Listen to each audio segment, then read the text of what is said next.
এই মুহূৰ্তত আমাৰ হাতত আহি পৰিছে গুৰুত্বপূৰ্ণ খবৰ। যিটো সময়ত ভাৰত চৰকাৰে ৰাষ্ট্ৰীয় ঘাইপথ ছেটেলাইট নিয়ন্ত্ৰণৰ টোল কানেকশ্যনৰ ব্যৱস্থাৰ উন্নতিকৰণৰ কাম আৰম্ভ কৰিছে, তেনে সময়ত যোৰহাট টাউনৰ পৰা কিছু নিলগত কিছু দূৰত্বত নিৰ্মাণ কৰি আছে এখন টোল গেট। वर्ल्ड की best technology satellite based toll system, इसको हम पूरे देश में लाएंगे। टोल नाका हटा देंगे, आपको कहीं रुकने की ज़रूरत नहीं पड़ेगी। आपके नंबर प्लेट का फोटो निकल जाएगा, आप जहाँ से एंट्री किया और जहाँ से बाहर निकले उतना ही टोल लगेगा और आपके बैंक अकाउंट से वो निकल जाएगा। आपको कोई रोकेगा नहीं, कोई तकलीफ होगी नहीं।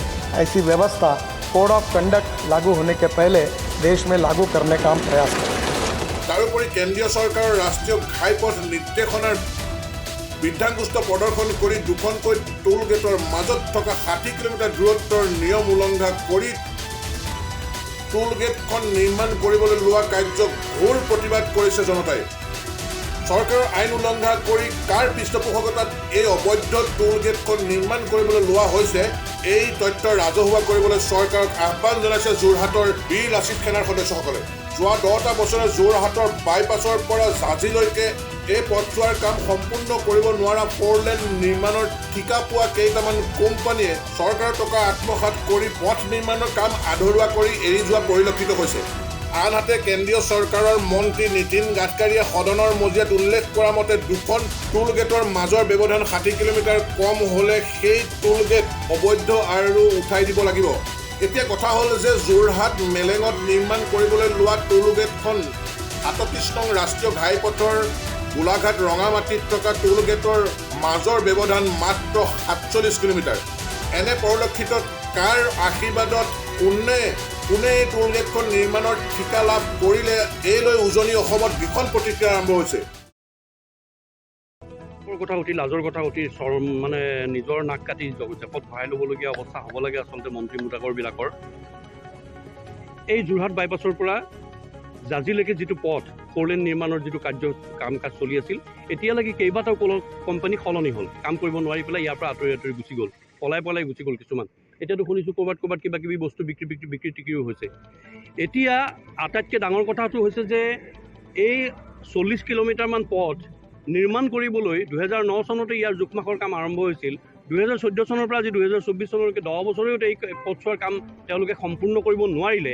একেবাৰে 40% কামবোৰ আচলতে সম্পূৰ্ণ হোৱা নাই। তাৰপিছত কিন্তু দেৰগাঁৱৰ ওচৰত ৰঙামাটিত এখন টোল গেট তেওঁলোকে ইতিমধ্যে নিৰ্মাণ কৰিলে, য'ত তেওঁলোকে টকা ল'ব পাৰিব। তাৰপিছত আমাৰ এই সন্মুখত এতিয়া দেখিছোঁ মেলেং চাৰিআলিৰ ওচৰত এইখন এখন টোল গেট তেওঁলোকে নিৰ্মাণ কৰিছে, আৰু এই টোল গেট দুখনৰ মাজৰ ডিষ্টেঞ্চ হৈছে মাত্ৰ 47 কিলোমিটাৰ। কিন্তু নীতিন গাডকাৰী ডাঙৰীয়া, কেন্দ্ৰীয় মন্ত্ৰী নীতিন গাডকাৰী ডাঙৰীয়াই সদনত সদম্বে সদায় ঘোষণা কৰি থাকে যে 60 কিলোমিটাৰৰ ভিতৰত যদি ক'ৰবাত টোল গেট আছে তেতিয়াহ'লে টোল গেটবোৰ ভাঙি পেলাব লাগে, এইবিলাক উঠাই দিব লাগে। এই কথাটো আমি বাৰম্বাৰ কৈ থকাৰ পিছতো, ৰাইজে বাৰম্বাৰ কৈ থকাৰ পিছতো কিন্তু কোনো ধৰণৰ এইবিলাকৰ গা লৰা নাই।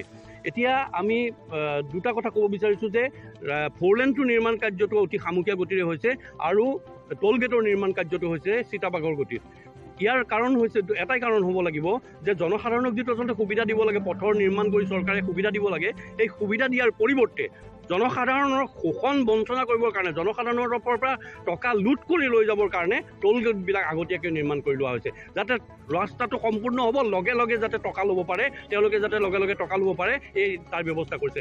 আৰু অতি পৰিতাপৰ কথা যে গুৱাহাটীৰ পৰা তেনেই ওচৰত নাজিৰাঘাট এখন টোল গেট আছে, তাৰ পৰা প্ৰায় 75 কিলোমিটাৰ দূৰত আমাৰ এইফালে ৰহাৰ খৰাগাঁৱৰ ওচৰত এখন টোল গেট আছে। এই দুখন টোল গেটৰ মাজত 75 কিলোমিটাৰ ডিষ্টেঞ্চ, কিন্তু সেই পথছোৱাত আমি আজি কেইদিনমানৰ আগত গৈ আহিছোঁ, গোটেই পথছোৱা ভঙা চিঙা হৈ গৈছে। টোল দিয়াৰ পিছতো এবাৰ অহা যোৱা কৰোঁতে 500 টকামান টোল দিব লাগে। যদি ইমান হাজাৰ কোটি টকা টোল দিয়াৰ পিছতো এই পইচাবিলাক ক'লৈ গৈছে, এটা সন্দেহৰ কথা। ইয়াৰ এটা তদন্ত হ'ব লাগে, আৰু আমি নীতিন গাডকাৰী ডাঙৰীয়ালৈ এখন পত্ৰ লিখিম এই টোল গেটখনৰ বিষয়ে, যে অতি সোনকালে যাতে এই 47 কিলোমিটাৰ ভিতৰত নিৰ্মাণ কৰা এই দ্বিতীয়খন টোল গেট যাতে উঠাই লৈ গৈছে। News desk report, B24 live breaking.